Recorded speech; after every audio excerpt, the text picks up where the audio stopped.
welcome to the Mindset Michelle TV show. We're so super excited for you to be joining us again today. And we've got another amazing guest and another amazing show for you. And I'm so wonderfully excited about you joining us and being here, and for the fabulous feedback we keep getting about the guests and about the incredible insights and gifts that they're sharing in terms of how to build and create a successful mindset. So today's guest and today's extra special guest is Chris Huet. Hello, Chris. Hi, Michelle. Thank you for having me on. It's absolutely fabulous having you here, Chris. And for those that aren't aware of Chris, Chris is a communications specialist. Now, somebody that's worked across private and public sector and been in everything and anywhere in those fields, from being in the Air Force for many years to a private contractor, and now helping senior leaders and executives across the globe to actually build and communicate better and in ways that I'm sure all of those different tactical skills from the Air Force years through to different years within contracts, which I know can be just as complex and complicated, has given you these incredible insights into how to communicate and how to build those skills. But before we get into that, Chris, tell everybody a little bit more about your background. Yeah, sure. Thank you, Michelle. The work that I do now is helping technical leaders and owners of technical businesses to improve their performance through better communication. I've come to that work through a wide variety of different things. I was in the Air Force for 20 years. I was a fighter pilot and an instructor. My last job was the commanding officer of Australia's equivalent of Top Gun, the fighter pilot training school. And that I didn't think I was going to get a better job than that. So I left the Air Force to move into the corporate world. I worked as a consultant.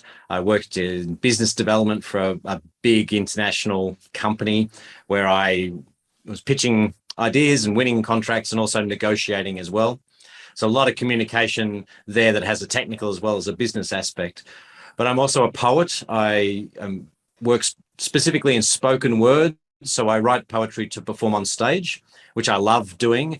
And 5 years ago, I decided to bring together all of those different parts of my expressing myself, listening to people and helping people learn new skills into the work that I do now. So I'm very lucky to be able to do something that's quite integrated and very true to myself, helping people communicate better through coaching, running workshops, consulting, and speaking as well about communication. Wow, what an incredible background. And I really do hear that nuance there about the spoken word that comes through in the poetry and in the communication skills. And I guess, people don't always have very good skills in that area. They might think things, but not necessarily be able to communicate them. But before we get into that, with that background and with your expertise at a very high level in the Air Force, what is it then what does success mean to you? Well, for me, and I'm very lucky to be able to sort of live what I feel is successful for me. It's all about connecting with other human beings. So for me to be successful, it's having those moments of connection when you feel like you've understood somebody, when you've able to help them see a different perspective, when you've taught them something, those moments when as a coach, people come back to you and say, hey, I've reached that goal. I've broken through that barrier I had, those moments of reward that that you've actually reached others. And from that, speaking and performing poetry on stage, that unique connection you get when you have an audience listening to you and responding to you. So that for me is success. It is connecting with other people truly as human beings. Wonderful. I love that communicating and connecting with people truly as human beings, especially given what you were saying at the start about how you work with a lot of technical side as well, because when you're in that space, you can actually lose sight sometimes of the humanness or the humanity behind it. And so I know that people will be really fascinated with this specialization you have about communication. What sort of tips or hints would you give to people around how they can build more successful mindsets? Well, the three things come to mind when I'm thinking about how I have been able to live my success and what I encourage people that I work with to do. And those three things are curiosity, reflection, and creativity. So for me, one of the key things if you want to connect with other people, if you want to communicate well, then you have to be curious. Curious in the way that you approach a conversation, in the way you approach a meeting, when you approach people. Always start by seeking to learn more before you try and teach others. You want to listen to other people before you speak. You want to learn more about your audience before you actually put together what it is you're trying to persuade them to do. So curiosity is really, really helpful. And if you get stuck in a conversation, or if you're stuck with people to talk to, then often going back to curiosity, asking yourself some questions about the other person, or asking them a question, is a great place to start if you want to connect with others. And the reason I do the work I do now partly came from the first time that I was paid to perform poetry. So when it was at a market in Canberra about 13 years ago, and I'm performing poetry on an upturned milk crate in the middle of a courtyard where people were sort of eating food from carts and things like that. And then I finished performing poetry, and I dismount my milk crate, and this gentle older woman comes up to me, and she looks up at me in the eye and says, "So, how are you going to use your poetry to change the world?" And I was stuck. I had no answer, because at that time, poetry for me was almost like a hobby. It was definitely a thing separate from everything else I did, but it stuck with me, that question. And took me 4 or 5 years to work it out. And I went, and you know what? If I put all of these things, all these forms of communication, working with other people, if I put them all together, then I can actually be using my poetry to help people. Maybe it's only one person at a time, but it's using my poetry to connect with others and help them find more creative ways to communicate. So because I didn't ignore that question, if it stuck in my mind, I was curious about the answer, I got to do the work that I do now. And I think if you want to be successful, whatever your definition of success is, then starting off by making sure you're curious, making sure you're always asking questions, you're always learning from others, from books, learning about yourself, then I think that's essential. That's a starting point to be successful.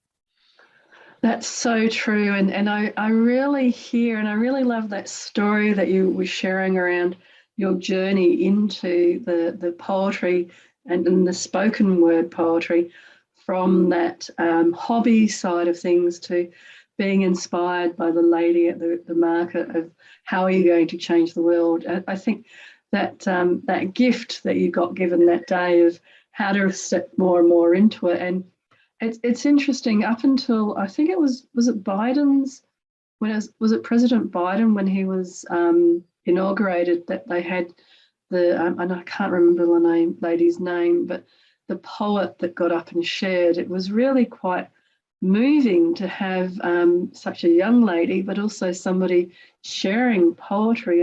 It really shifted again away from the procedural and the political kind of nature of it to, like you were doing when you were talking about curiosity, but sharing a story, that emotional connection that you get when you share stories, and stories about being curious and stepping in. And the other element I like around that explanation you had was that you didn't go, I want to do stand-up poetry and I'm going to quit my job and go do it. You were experimenting and being curious, like at the market, about how to start doing things in that space and growing and developing skills there. So do you remember the young lady's name? That Amanda Gorman? Amanda Gorman? Yes. Ah, fabulous. Thank you. I felt bad that I couldn't remember. For me, it was fabulous that you had something from the arts and not just, the latest popular singer, but something a lot more definitive that would stand the test of time. And her poem was really, really quite profound. And the second point that you talked about was reflection or reflective practices. What would you share about that with people? Well, If you want to progress towards anything, if you want to improve part of yourself, if you want to learn a new skill, reflection is essential. It's essential to learning and to development. And I learned this from a very, very, very early stage. So I joined the Air Force when I was 17. So I was my first experience of any sort of world outside home was in the Air Force. And as a pilot in the Air Force, every time you go flying, you debrief afterwards. So whatever you've done, you then spend time, dedicated time, reviewing what you did and what you learnt about it as a group. So all of you who flew together, and then you would go away and then you have your own individual time where you sort of reflect. And that deliberate practice has been embedded in me since then. And we had a debrief book. I don't know if they use iPads now, but it was always a book for us. But you would take a book, even right up until my last years in the Air Force, no matter the fact that I'd been there 20 years, I was quite senior, I still took a book to the debrief. I would still listen to other people making comments on how I performed. I would make notes. And then the next time I went flying, I'd bring out my book and see, what am I working on? How did I go last time? What am I going to do differently this time? So it's a process of continual improvement that is based on reflection. And so the people I work with who want to be better communicators, I strongly encourage them to develop a reflective practice. So whether it's once a day or once a week, you sit down with your calendar, you say, what have I been through this week? What did I learn about myself? What did I learn about other people? What might I do differently next week? And that practice is essential if you want to keep progressing. So if you want to have success, if you want to reach towards some sort of definition of being successful for yourself, it's essential that you regularly stop and reflect on the past and then turn it into something positive for the future. That's so true. I've mentioned about high performance athletes and performers previously, and reflective practices is definitely, I know in Australia people are very excited about tennis players, and that would be a big part of what they do, is replaying in their mind what they did well, what they did maybe not as well in that last game. So I love using those examples because people can go, oh yeah, you know, they play a game this week in Australia, next week and it's the US, and the week after it's somewhere else again. And they have to keep refining and refining every week, and noticing also in their performance the nuances of what shifts or changes. And I like your suggestion and your example from the Air Force, where after each mission you kind of were doing that reflective practice. And the other element that was kind of inherent with what you were saying was that everybody did it together, so everybody was learning, and it wasn't then seen as a negative or a pick on each other. It was actually seen as a part of how everybody could grow and develop their skills together. I think that's a really important part of it.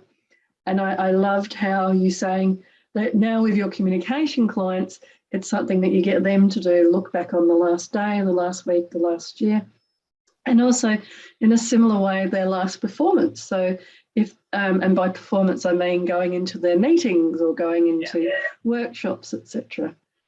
So just sticking with the reflective practice then, what are some of the key things that you've seen when people are doing this that they really, you know, once they start to get into it, they've gone, oh, okay, I can do better there in this area or that area. What are some of the key areas that you see shift when they start to do that? One of the significant benefits of taking a deliberate, more thoughtful approach to reflection is that you don't get stuck into that cycle of reliving the past. So I encourage people to evaluate, don't ruminate. And often, and many of us will have a similar experiences where something went really badly wrong and we feel terribly embarrassed about it. And we just spend our whole time going, oh, that was horrible. Oh, I look like a fool. Like, what is everybody thinking about me? And it doesn't go beyond that. We just sit in that like circle of shame. If you turn that into a reflective practice, then you go, okay, so what did I do well? what did I learn? What will I do differently in the future? So instead of being stuck in this circle in the past, you're taking something positive out of it and you're projecting it into the future. So you keep moving this direction instead of still being stuck here in this circle. And that's what I've seen with my clients. If they break that cycle and actually get into a positive, forward-looking mindset, and realize also that you're never going to fix that in one day. Like it's a progression of small steps. And so you have to pick what that small step is going to be. What's my small step for next week? And that's the way that we improve. We don't get stuck in the past. We keep progressing forward into the future.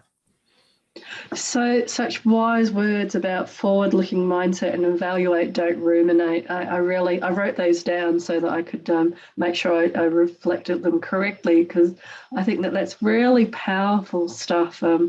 I know I did some stand-up comedy training one time, and as part of the graduation, we were doing a 3-minute presentation or set, as they call it in comedy. And I got up and it was 3 minutes, so it was very short, and I couldn't remember any of my script 3 times, not just once, not just twice, but 3 times. And by the 3rd time, I realized that I just needed to surrender to the whole process. But I also knew that it was about taking the audience on the journey in a different way to when you're presenting. And so I was saying to them, oh, look, I've forgotten again. And it just got funnier and funnier. And it was very much like you were saying, when I evaluated, I was like, oh my God, I worked so hard to memorize this script for 3-minute script. But when I ruminated and looked forward, I was like, well, actually, what I did more importantly was connect with the audience, be in the moment, which is, when you're training in comedy, actually the much more important part, because whether you're on script or off script, you have to very much, like with your poetry, you're connecting with the audience in that very immediate moment. And if you're with them, then there's no greater feeling. And if you're disconnected because you're trying to remember a script or something, they also pick up on that. So, and the forward-looking mindset, you know, by the time I actually was performing then in a pub and doing a set in a pub, yep. And I got through it, and I remembered probably about 80% of my script by that stage. And I actually went, oh, okay, you know, this was like winning the Olympics for me. The set went fine. People thought it was great and everything. And I just went, oh, yeah, thank God I've kind of crossed that hurdle. But it took lots of like little steps along the way. And your third point there, your third point about the commitment and looking for, so we've talked about curiosity and reflection and the commitment, or it could be something else that I wrote down that I can't read now. It's handwriting. That's the third thing. That's it. What else? Creativity. Creativity was the thing. That's it. Yeah. It looks like commitment, what I wrote down, but creativity. Do you want to explain what you mean by creativity? Yeah, there are too many words in the English language that start with a C. We have all of these words are all the C's. But creativity, I've found that for me, creativity is essential to us as human beings. So finding some form of creative outlet, some form of being creative, is really important for us to, it supports in a way that reflective practice. So this could be gardening. It could be painting, singing. You could go and join a community choir. You could write poetry like me if you're a little bit of a masochist, if you don't like other people. But there is a lot of different ways that you can be creative. You can express yourself creatively. And I've found that by doing that, I know myself better. I get to know myself better by sometimes surprising myself in the way that I express myself creatively. So you might find out things about yourself by being creative. You give yourself space to stop thinking in that sort of structured transactional way that we have to often at work, and think in like a broader, not linear, in all directions kind of thinking. And you might find that unlocks really incredible things in your brain. You might get some fantastic ideas when you are cooking, you know, because your brain is in a different mode. So by thinking creatively, it can really help us find new ways. It helps with that curiosity, and it also helps with that reflection, but not sort of head on. Creativity usually comes around the back or the side and surprises us. So I encourage people to find a way of creatively expressing themselves, and particularly the technical people that I work with. They're often very, very technically focused. But if they can find some way of being creative in a little way, then it can help them with the way that they can connect with others, finding new ways of communicating that aren't necessarily just their technical field. So creativity for me has been really important. And I think that all of us as human beings should find our creative side. That's so true, and it takes commitment. So I can put commitment in there again. Yes, it does. to be creative, and I really love how you describe whether it's gardening or cooking or whatever the activity might be. You can actually look at that as being a way of being creative, and the words I might use around it are things like looking for how to play, how to play and have fun. And what is it that, another phrase I love using is, what is it that makes your heart sing? Yep. So what is it that you can do that makes your heart sing? And for technical people, when we're working with them, we try to link, building a bridge, all of the different really, engineering, hard, mathematical and technical areas are actually also, even architecture, quite creative in terms of bringing together those forms and structures, in the same way that somebody baking a cake, they won't make a cake the same way in the same process any two times. So I love that focus on the creativity and bringing creativity into, well, how do I create a more positive mindset in this moment, in that moment, in that moment? And it can be, like you're wonderfully explaining, it can be as simple as, well, don't try to force it. Go and work in the garden for 10 minutes. Go and bake a cake. Go and distract your mind, if you like, from the main task at hand, so that your brain then has time to process and then come up with ways of being creative around creating that success mindset. Yeah. Yeah, the wonderful, wonderful tips around curiosity, reflection, and creativity there.